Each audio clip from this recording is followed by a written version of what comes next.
ഒരു വിശദമായ മെമ്മോറാണ്ടം സംസ്ഥാന സർക്കാർ തയ്യാറാക്കി കേന്ദ്രത്തിന് സമർപ്പിച്ചു. എല്ലാ കണക്കുകളും എസ്റ്റിമേറ്റ് ഇട്ടുകൊണ്ട് കൊടുത്തു.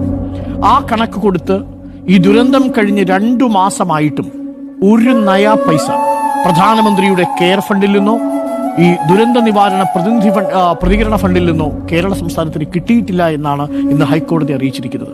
ഹൈക്കോടതി പറഞ്ഞൊരു വാചകമുണ്ട്: ദുരിതാശ്വാസത്തിന് വേണ്ടി ദുരന്തബാധിതരായ മനുഷ്യരുടെ അധികൃതർക്ക് പിന്നാലെ നടക്കേണ്ട ഒരു സാഹചര്യം ഉണ്ടാക്കരുത് എന്നാണ്. ഇതാണ് നമുക്ക് കേന്ദ്രത്തോടും ചോദിക്കാനുള്ളത്. അങ്ങനെ ഇനി ഈ മനുഷ്യർ പിന്നാലെ നടക്കണമോ? ഇങ്ങനെ നടന്നില്ലല്ലോ. നമ്മുടെ മുന്നിൽ കണക്കുണ്ടല്ലോ. ഇന്നിപ്പോ ദുരന്ത നിവാരണ പ്രതികരണ നിധിയുടെ കണക്ക് പുറത്തു വന്നിട്ടുണ്ട്. വിവിധ സംസ്ഥാനങ്ങൾക്ക് കൊടുത്ത വിഹിതം, ആ വിഹിതം ഒന്ന് എടുത്തു നോക്കിയാൽ ആ കണക്കിലെ വ്യത്യാസം നമുക്ക് മനസ്സിലാവും. മഹാരാഷ്ട്രയിൽ കൊടുത്തത് 1492 കോടി രൂപയാണ്. ഒരു മെമ്മോറാണ്ടവും ചോദിച്ചില്ല കേട്ടോ. ആന്ധ്രാപ്രദേശിൽ കൊടുത്തത് 716 കോടിയാണ്. മെമ്മോറാണ്ടം വേണ്ടി വന്നില്ല. TDPയുടെ ഒരു നോട്ടം മാത്രമേ വേണ്ടി വന്നുള്ളൂ.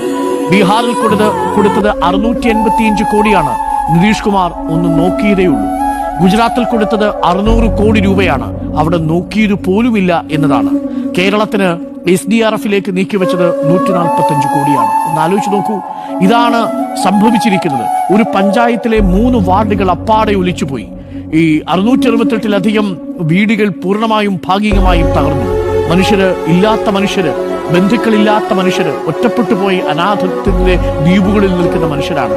അവരെ ഇനിയും ഈ ദുരിതാശ്വാസത്തിന് വേണ്ടി ഈ അധികൃതർക്ക് പിന്നാലെ ഓടിക്കരുത് എന്ന് ഹൈക്കോടതി പറയുമ്പോൾ നമുക്ക് വിശ്വസിക്കേണ്ടി വരും കേന്ദ്രത്തിന്റെ കണ്ണീരിന് ആത്മാർത്ഥത അല്പം കുറവുണ്ടായിരുന്നു എന്ന്.